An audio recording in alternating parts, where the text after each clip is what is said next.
When it comes to life on Earth and human history, scientists and historians have some of the answers, but not all of them. They're great at their job, and they can reach grand conclusions based on tiny clues and pieces of evidence, but sometimes they encounter something that leaves them totally stumped. That's what today's video is all about. These are the strange and wonderful places all over the world that are amazing to see, but impossible to understand, even for scientists. Why have one tree when you can have two? That seems to be the theory in Casorzo, Italy, where there's a remarkable sight to behold in a field. It's two trees in one, and they're completely different species of tree. The bottom one is a mulberry tree, but it has a cherry tree growing on top of it. It's a sort of hybrid duplex of the kind that very rarely occurs in nature. While smaller trees do occasionally grow on top of larger ones, it's very unusual to see two fully grown trees cohabiting and thriving like this. Usually, one of the tree's good health will come at the expense of the other, and it's usually the tree on top that suffers. As the beautiful white flowers on the cherry tree demonstrate, that isn't the case here. Unsurprisingly, the strange tree has become a tourist attraction for the area, although it's had to be fenced off for its own protection so that people don't get too close. Climbing it is illegal. Mystery surrounds the origins of the Hedenter in Austria. It's believed to have been built during the reign of the Roman Emperor Constantius II, who ruled between the years of 351 and 361, but that's little more than a best guess. The ancient Romans sometimes built structures like this to mark the site of significant military victories. That would make a degree of sense, because the ancient city of Carnuntum once existed in this spot and played host to around 50,000 people surrounded by a walled fortress. The settlement is long gone, but the one remaining arch of this building remains. For several centuries, it was misunderstood as the gateway to the old city. As so little of its true history is known, plenty of myths and legends have grown up around the Hedenter. It's become a popular gathering spot for pagans who refer to it as Heaven's Gate for reasons unknown. If it really was a Roman tetrapylon, it would probably have a statue of either an emperor or a god in the middle of it. But there's no sign of it today. There's a clue in the name of Envatinet Island in Kenya that tells you a lot about how the Kenyans feel about it. The name of the strange-looking island, which is on Lake Turkana, translates as no return. That ties in with the myths and legends that surround the place, which suggests that nobody who enters it will ever return. In 1935, English explorer Vivian Fush decided to test that theory by visiting it with colleagues Bill Dayson and Martin Shelfels on a research mission. But when they failed to return, it only served to reinforce the legends. While some conspiracy theorists claim that the island contains an alien base full of extraterrestrial beings who will abduct anybody who gets too close, the Kenyan belief is that those who descend into the enormous crater at the island's center will be struck by lightning and obliterated. Photographs taken by planes that have flown over the crater show what appear to be the remains of ancient huts at its center, but nobody's been brave enough to go and inspect it with their own eyes for a very long time. Perhaps that's for the best. There are many ancient and wonderful temples in Syria, most of which have their own fascinating story to tell, but the fascination with the Temple of Ain Dara is especially strong. That's mostly because of the huge human foot imprints that appear at the entrance to the temple. They've been there for at least as long as the temple has, which is at least 3,300 years. And there's disagreement about how they got there. Scientists and archaeologists say that they were carved by the same people who built the temple and are intended to represent the procession of the gods into the temple's inner chambers. But many local legends say that the temple itself was visited by a great god with clawed feet who left the imprints himself. Yet another school of thought says that the people who built the temple were giants and they left the footprints behind. There are many tales of giant humans living in this part of the world during ancient times, and the footprints are the first thing that the people who believe these stories point to as evidence. Sadly, the temple was badly damaged after being hit by a Turkish air raid in 2018, but the footprints survived. Most people who visit Egypt also visit the Great Pyramid of Giza, which is a spectacular sight to see. But if a few more of them could be persuaded to drive a further 20 minutes to Abu Ghraib, it wouldn't be such a little-known secret. The old city contains a structure that is, or at least was, a sun temple, and was dedicated to the great god Ra. It was built somewhere around 2,400 years ago, and used to have a stepped pyramid of its own. From ancient Egyptian historical records, we know that there were once 6 sun temples at Abu Ghraib, but only 2 remain today. They're ruins today, as the colossal stone obelisk that once marked the westernmost point of Abu Ghraib, the massive red granite blocks that are scattered across the area, are a puzzle for archaeologists. They appear to have been precision engineered, with polished surfaces and holes so smooth that they must surely have been made using advanced drilling technology. As if that weren't mysterious enough, there are also several square alabaster dishes that contain markings akin to the gears of an engine. Did the people who lived here have access to advanced technology?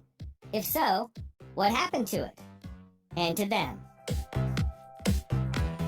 Once upon a time, Barsak Elmas was an island in the Aral Sea.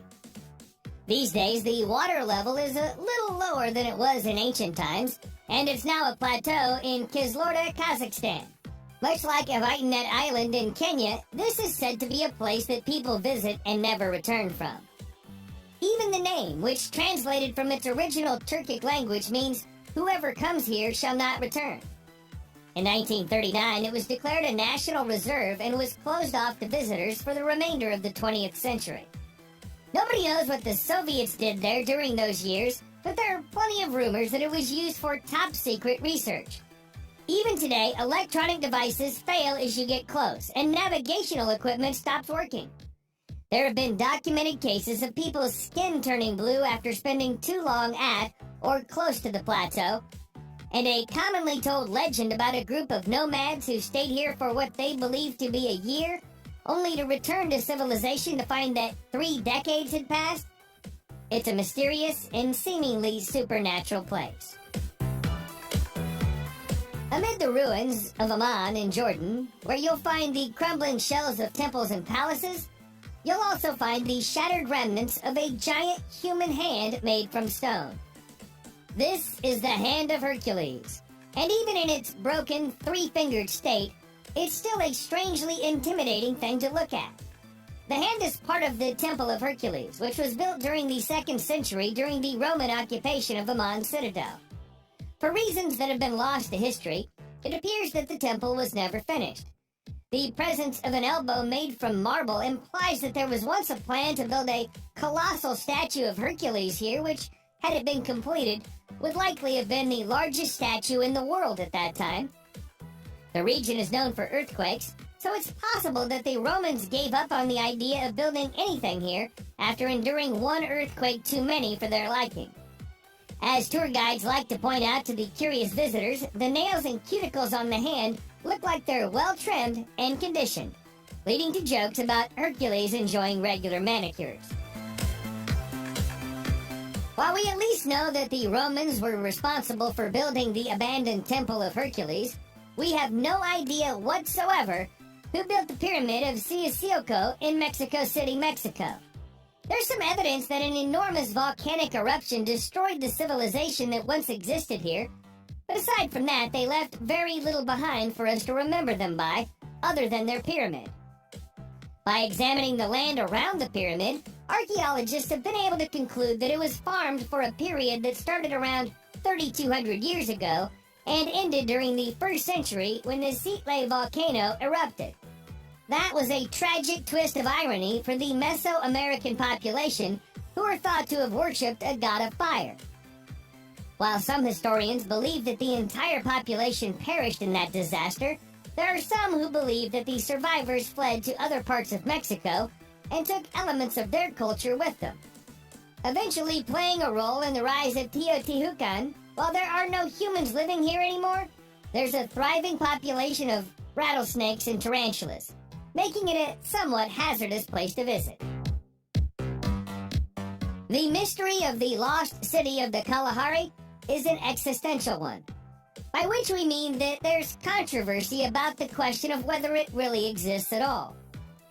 The story begins in 1885, when the Canadian magician and explorer William Leonard Hunt, also known as the Great Farini, claimed to have found an empty city of ancient ruins while crossing the Kalahari Desert on foot. In his report to the Royal Geographic Society, he spoke of seeing half-buried ruins, shattered temples, burial grounds, and semi-collapsed walls. That prompted no less than 25 expeditions in the decades that followed, none of which found anything like what the Great Farini described. By 1964, a new idea had arisen. A.J. Clement theorized that the magician had been mistaken about the route he took through the desert and devised an alternative route that Hunt may have taken by accident. By following it, he found a series of colossal stone monoliths made of dolerite, a material that, as it erodes, can begin to resemble straight, square blocks that resemble walls. Clement concluded that what Hunt actually saw was nothing more than a natural rock formation dating back 180 million years. But his explanation didn't satisfy everybody. There are still people searching for the lost city of the Kalahari to this day. The Nazis built a lot of strange structures all over Europe over the course of the Second World War, and not all of them are understood. In the absence of solid information, many wild and wondrous theories have sprung up, such as those that surround the concrete rings they built on the coast of the Barents Sea.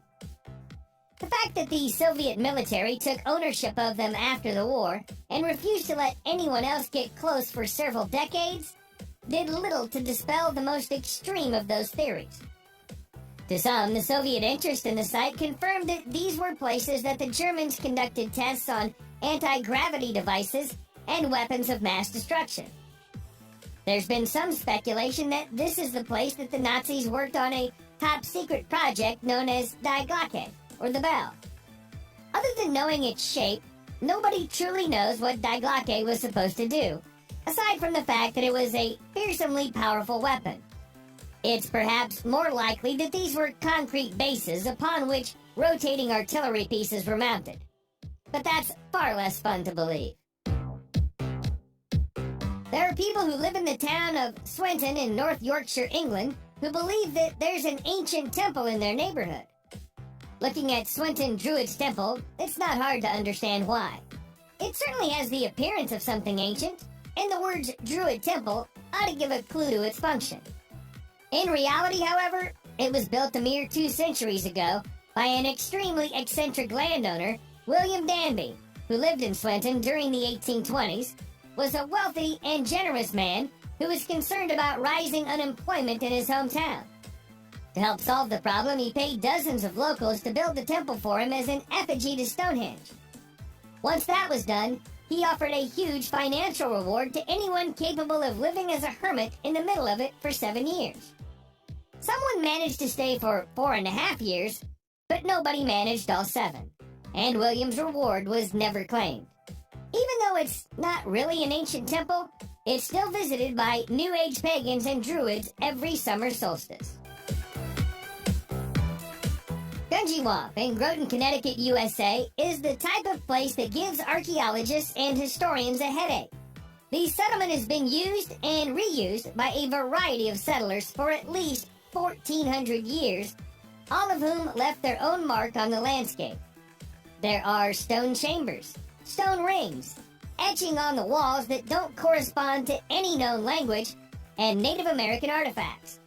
There are so many traces of human occupation at Gunjiwamp, it's impossible to say where one era of its use ended and the other began, or even who was the first there.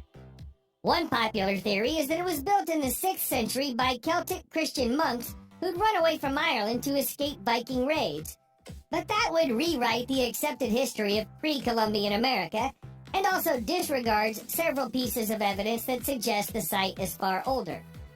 Occasional spikes in electromagnetic activity have been detected at Gunjiwamp, which scientists put down to the composition of magnetite, granite, and quartz rocks. But conspiracy theorists buy into the idea that it's either an alien base or an energy vortex. One lithic stone tool found buried here is at least 3,500 years old, which blows a hole in the Celtic monk theory. We don't know whether it was built in stages or all at once, and frustratingly, we probably never will. Subscribe to the channel and turn on notifications, and you will be the first to know when a new video comes out. Thank you for watching, and see you in the next video.